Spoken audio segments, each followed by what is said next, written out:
Hey everyone, this is Patrick, and I wanted to share something really exciting with you. The All Things Private Practice podcast is changing to the Neurodivergent Entrepreneur podcast. When I discovered that I was autistic ADHD 5 years ago, everything changed for me. It's wild because at that point in time, my career had just taken off. Over these last few years, I've done a lot of deconstruction, worked through a lot of internalized ableism, learned as much as I can about neurodiversity in general, and I really want to start unpacking what it means to be a neurodivergent entrepreneur. So in this podcast, I'm going to be interviewing other neurodivergent entrepreneurs of all walks of life and all different areas of business and creativity. Thought leaders, visionaries, creatives, leaders, etc. Real, unfiltered, authentic conversations, no positive psychology, always highlighting both sides of the coin with a lot of nuance, a lot of duality, and a lot of honest conversation, highlighting the strength and the struggle. Make sure to download, like, subscribe, and share the Neurodivergent Entrepreneur Podcast. Hey everyone, I'm joined today by Alex Wildeson. She is a content creator and the host of the Calling in Sick, a podcast on the Just Media network that centers honest, nuanced conversations around chronic illness, women's health, and modern wellness. Drawing from her lived experience navigating multiple autoimmune and chronic conditions, including polyarteritis nodosa, or PAN, vasculitis, mixed connective tissue disease and lupus, endometriosis, small fiber neuropathy, and complex regional pain syndrome.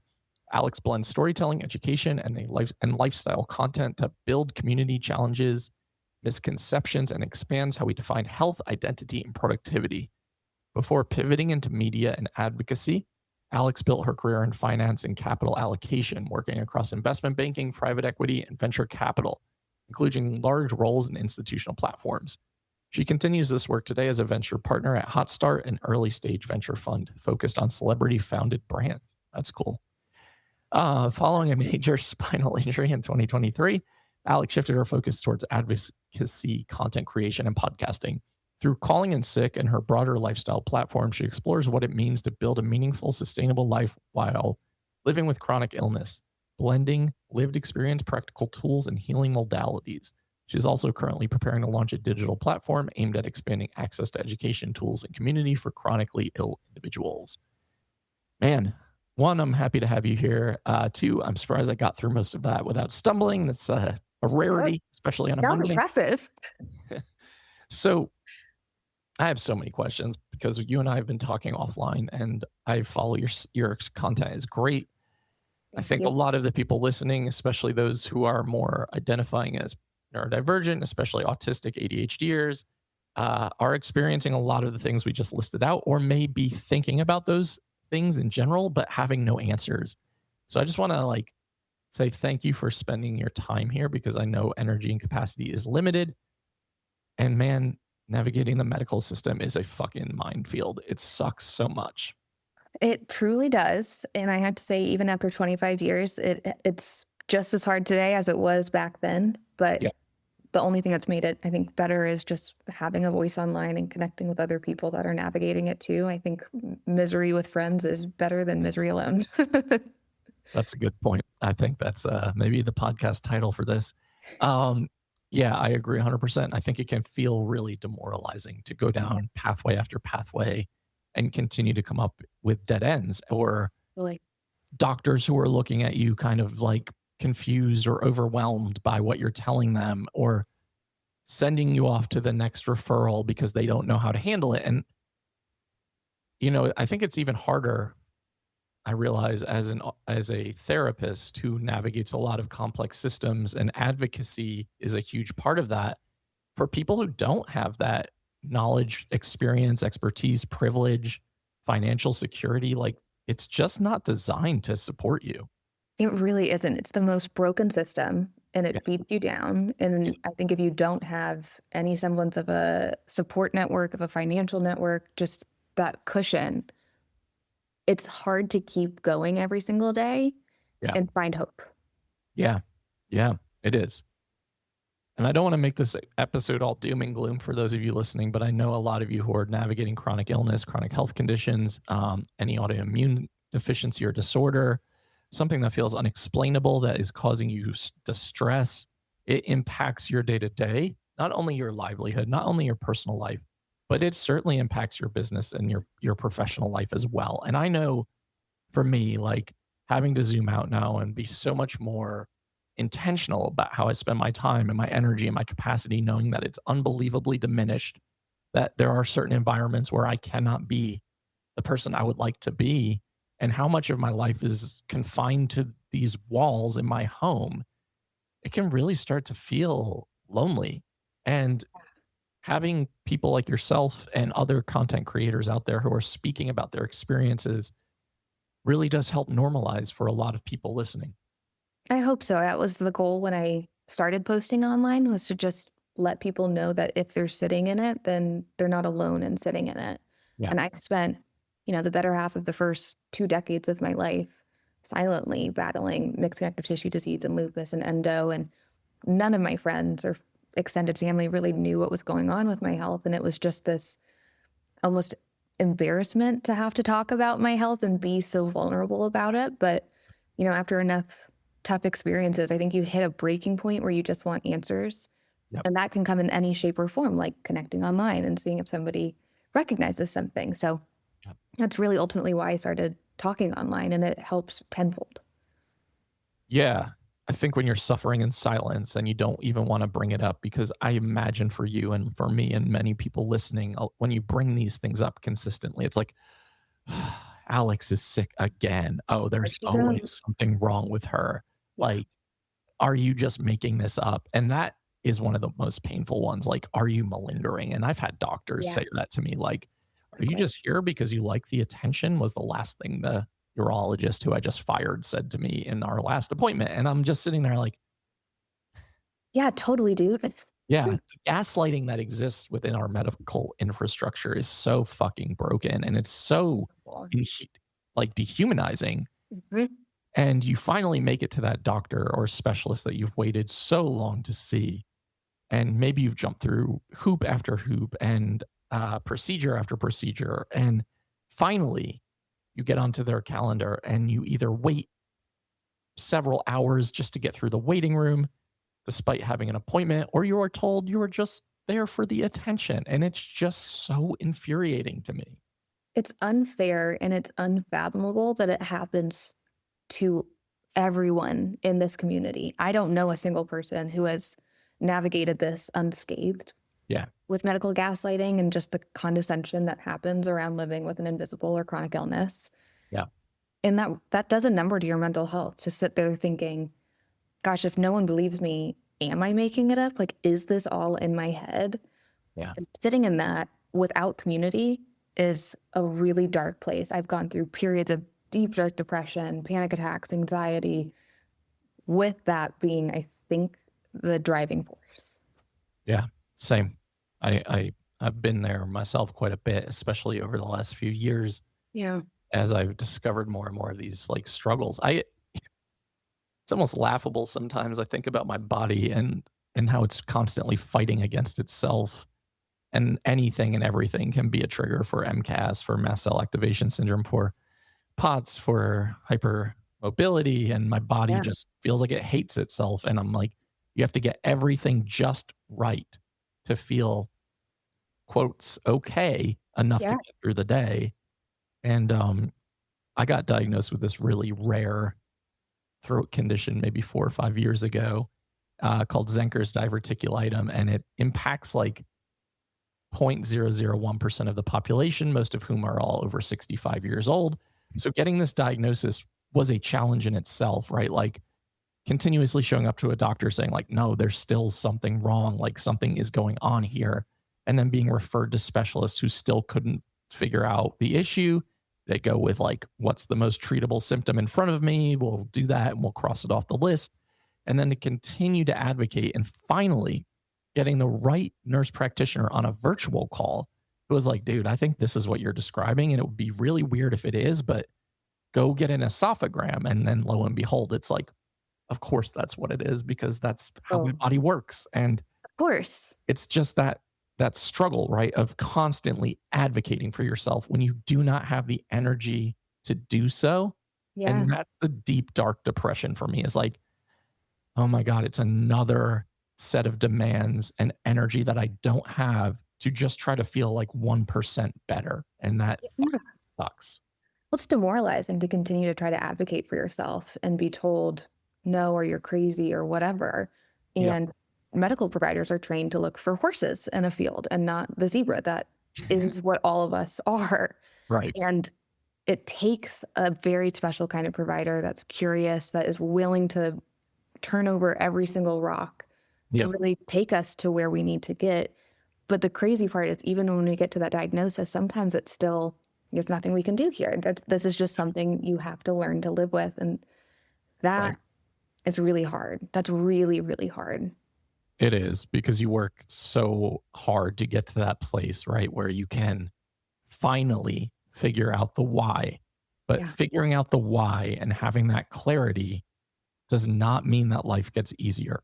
In fact, No. it often gets more challenging as you start to figure out how to incorporate some of these things into your life, or restructure your life in a way that needs to work for your body and your immune system. And that is not that easy, especially for those of you listening who don't have the privilege of owning your own business, working from home, having control over your environment. Like, if COVID doesn't happen, right, in 2020, and I don't pull out of my in-person private practice into virtual, I don't know what happens, because that also led me to autism discovery. It led to so much when you are able to control the environment. And being chronically ill, I have to control almost everything in my life, and it just makes everything else feel so challenging. That resonates deeply with me in two different places. The control aspect of feeling like this heavy pressure that we have to get it right. We have to walk this narrow, tiny, whatever it's called, rope, in order to keep ourselves sane and healthy in some regard. Yeah. And that's a ton of pressure to put on ourselves. And that makes you beat yourself up and have guilt when you flare, thinking it's your fault that you did that. Yeah. It buys into that public thinking that we made ourselves sick. Right. And that's hard. But having to do that in parallel with still forcing yourself in a box that you don't fit in relationships, in work environments, and goals and aspirations, becomes even harder. And interesting you brought up COVID, because I do think that was a really big shifting point that has had some unpredicted benefits for our community, where you can start to think maybe society doesn't have to look the way that we're told it is supposed to look, or life. That's a huge point, what you just said. And I think about that so often. And I've had the luxury of traveling a lot for my job over the course of the last 5 years, all over the world. And when you go to other countries and you realize that they are not experiencing the same struggles that we are experiencing physically or mentally, and they don't put the chemicals and the products and the additives into our food and everything else that goes on here, you almost start to think like, we are designed to stay sick and unhealthy in this country because people benefit off of that happening. Yes. I just spent 30 days in New Zealand, and I always get sick when traveling. It's just inevitable. I mentally prepare for it every single time. And in that 30-day period, I did not get sick a single time. And I just realized, like, oh, this is what it's like to have a regulated nervous system. This is what it's like to feel like you can be healthy and actually access your life. And that creates so much grief in acknowledging, like, we do not have to live this way. One of my best friends, while I was in New Zealand, got diagnosed with a stage 4, like, terminal brain cancer that's inoperable. And thank you. It's fucking hard.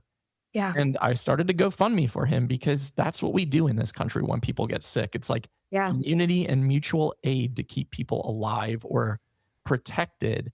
And people in New Zealand could not fathom that. They were like, why is his health insurance or the government not helping? I was like, he's going to go into hundreds of thousands of dollars of medical debt to try to stay alive as long as possible. And inevitably, the inevitable will happen.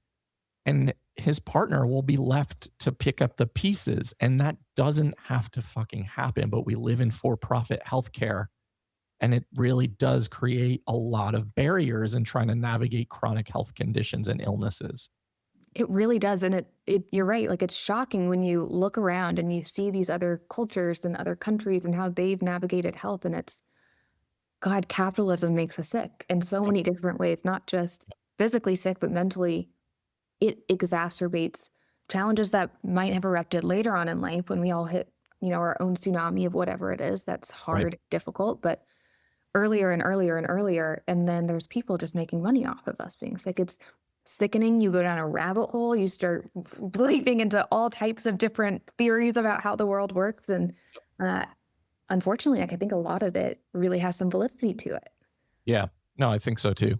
And I think it's just one of those things that you start to make sense of, or not make sense of, but deconstruct the way that we've been brought up to live, right? Like, I imagine you and I are probably close to the same age. I have no idea. You might be a little bit younger than me, but like, I'm about to be 40 this year. And I just think growing up in a country where you're constantly told, like, we're the best and brightest and we do everything in like this nationalistic, extreme way.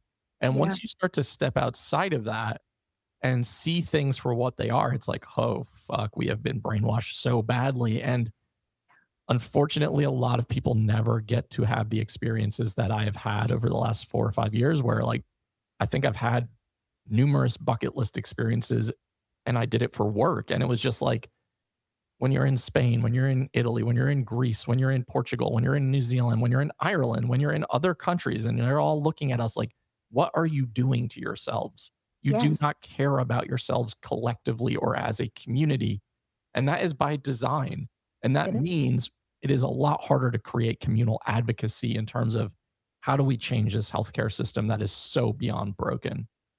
It's so true. And it starts in ways that we don't even think about. Like in Norway, they do not have winners or losers in games until the end of high school. Right. Which is that when I learned that, I was shocked. Like, my family's from Norway, and I thought, they don't, where's the competitiveness? They just play to play. Right. And learn to enjoy something and hone a skill without having this pressure of, you have to be the best, you have to do it this way, that Americans internalize so deeply. And that stress just carries on tenfold. And when we look at how we live our lives here, it really is, we're just getting sick and sicker and sicker because of these pressures. And we don't have to live this way, but I do think the system itself has to almost implode in order for change to happen. Yeah, 100%. Not just the medical system, like everything needs to crumbling down. And you're absolutely right about the pressure of living like this, because capitalism makes us feel like we are only as good as our next achievement, our next productive burst, our next thing that we create.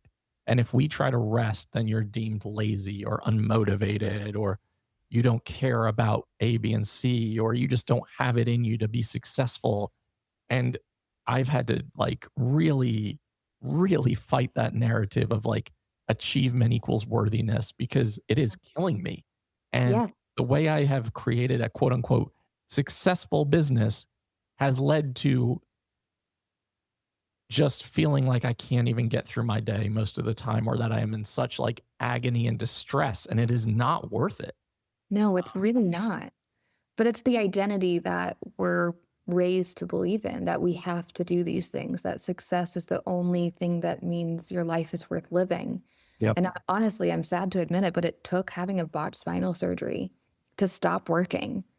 I was doing chemotherapy and working in investment banking. I was up at the hospital until 3 a.m, turning comments in a PowerPoint. All of my friends outside of the US were like, what the fuck are you doing, Alex? You don't have to do that. And it was shocking to them when I said, I do. I have to do this in order to keep my job, to keep my livelihood. But when I had this accident happen, I was forced to stop for the first time, really. And it made me really redefine how I view identity, how I define success. And when you hit that break, it's not like, oh, I see everything differently now. There's a period of soul-sucking depression that happens when you realize everything you've constructed yourself to be is for others and not for yourself. It takes time to get through that. That shit hits hard, because that's so true. And I relate to that story so much, because like I've had 2 major throat operations over the last 4 years with this condition, and one paralyzed my vocal cord permanently. And I was in the hospital bed answering emails and with zero voice trying to pick up or like direct calls for my group therapy practice or like communicate with staff about how to handle A, B, and C. And the same thing I was in this deep, deep, dark depression after the second surgery because that's the one that impacted my vocal cord. And you go through these cycles, right? Like with chronic illness and chronic health condition of grief, rage, infuriation, trying to make meaning out of it. Like I kept thinking, why the fuck is this happening to me? I was 36 at the time. This is supposed to be impacting people who are in their 70s. At the end of life. Right. And it's chronic. So I know it will recur, especially getting caught so young. And now I'm starting to realize there's a linkage to hypermobility and MCAS and all of this. And then I'm like, it's just, you go through these cycles of infuriation, grief, rage, sadness, despondence, like depression. And in all of that, you have to come to terms with like, how do I continue to survive and pay bills and make sense of like how to live a life that is worth living? And it's quite the mind fuck. It is. And the crazy part is that you get through those periods and there is sometimes that light at the end of the tunnel. If you just keep going and keep your head down and grit through those tough days and try to figure out tools to help yourself get better. But when you get to the end of the tunnel, it doesn't mean you're done and it's all better. One, healing's not linear for mental or physical health. The Lord knows you're going to have many a time when you're going backwards, and that has a whole mental fuckery too of what the hell, I just was better. But over time, and I say this with 25 years of privilege of understanding how this looks. Right. Over time, it gets a little bit easier, and not in a way that's like, oh, a switch turns and all of a sudden you're like, okay, I'm in a depression and I just have to get through this. No, that still sucks. But you know that there is a light. You just have to keep going forward. Yeah. And that's a good transition point away from like, this is just a death sentence, right? Because it is really hard and it's not the end. And there are a lot of accessible and even free resources out there. Like content creation is a blessing and curse. Like what you do and what a lot of other medical advocacy workers do. Like I know we have a common person in our lives of Dr. Spiritos, and he's so great. Like having a doctor out there talking about some of the things that we're talking about and trying to approach them so differently. We're starting to see more people like him out there in the world who are medical professionals who are willing to completely deconstruct what they know to be the pathology paradigm of like, here's the diagnosis, here's how we treat it, and that's it. And starting to zoom out of like, let's just get like really curious and experiment and try to have a better understanding, especially of all things dysautonomia related, where we're just talking about like, you know, digestion and GI stuff and urinary and blood pressure and all of the things that your body is doing without you consciously knowing. And it's impacting so many people right now. So having a lot of resources out there like yourself, like him, I mean, he's my doctor, so I'm very grateful for him. And my PCP here in town is not exactly that person, but at least is willing to listen to me. And she, at this point, like during our last exam, she spends like an hour and a half. And then I love having that access. It's like it's a collective. So I get to have a lot of access for her. It's much more useful than like a traditional medical model. And at the end of our last appointment, we went through all these things and she gave me like an unprompted hug. I think she needed it more than I did. And she's like, I just don't know what to say. Like, I don't know what to do for you. And I'm like, honestly, just having that statement is more than enough, because so often you're just like 15 minutes, get through this list, push to the side, move on to the next. And, you know, we need people who are willing to listen, even if they don't have the answers. I think the biggest green flag in a provider is one that doesn't go, all right, this pill will fix you. It's the one that says, I don't know if this is going to help you or not, but let's try it and let's figure this out together. And they're just next to you for your journey to go forward. Yeah, it's huge. It's huge. And those providers do exist. And I want you all to hear that, because I know it can feel really demoralizing to think like there is no answer. And you do have to, unfortunately, sometimes do your own research, ask the questions, like go into appointments with the things that you need to get out of your mouth and communicate on an index card or a piece of paper. Like, because when you're in a traditional system and you have 15 to 20 minutes with a provider, like they are literally just trying to figure out what's in front of them. How do I fix this immediately? Here's the pill, move on to the next person. So if you're in those systems, you do need to have, even if you need someone to go with you for access and support, and advocacy. And if you can do some digging, there are a lot of holistic providers out there in the mental and physical spaces who are really trying to do things differently and turn the medical model on its head. Ask people in your community, go online and go find the people making social media content. There's enormous amounts of podcasts out there, including Alex's.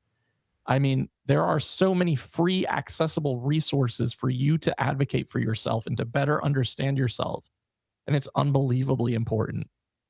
It's interesting because I do think it's overwhelming, right, to prep for our health.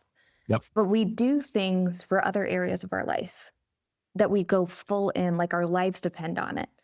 If you see the Amazon Prime Day sale, people get so excited and start building their cart in advance, and that's what they're spending hours on. Why don't we pull that same kind of energy towards our health? Because our lives depend on it. So if you go into an appointment like, I'm just going to browse and see what's on Amazon Prime and just add whatever to my cart, you're going to miss out on the deal. So you use that appointment to your advantage so that you get what you want and need out of it. And if people want resources for it, I have a little printout that I'd be happy to share with you so you can share to your community about having this primary goal out of every appointment. And that's what you're using that time for. Not every doctor is going to be the right one to ask every question for. So knowing where there's alignment so you can get what you need out of it. Yeah, absolutely. That's really well said. I had a good thought while you were talking and I've lost it already, but that happens to me all the time. You are much closer than you think you are to becoming disabled. Yes. You are much closer than you think you are to experiencing some sort of chronic health condition. And we need to start thinking about it that way instead of thinking like this can never happen to me. I think it's a real nice fantasy to like bury your head in the sand and say like, this will never happen to me. But the way our nervous systems are designed to protect us and the amount of stress and overwhelm that we absorb, those two do not sync up. And it's really easy to end up in a place where you went from feeling really healthy to all of a sudden needing to accommodate all of these different needs. And that can happen in the blink of an eye. I think I had COVID before COVID was a thing, because I remember early February of 2020 coming out of a really good restaurant here in Asheville with my wife and saying like, food wasn't really good tonight. It didn't taste like anything. And she was like, what are you talking about? And then the next day I was sitting in my office, had to cancel all my therapy clients, started getting feverish, couldn't breathe, ended up going to the PCP. And they're like, we did a chest x-ray, we test for the flu. We see that some sort of virus is trying to attack your lungs and is like making you really sick.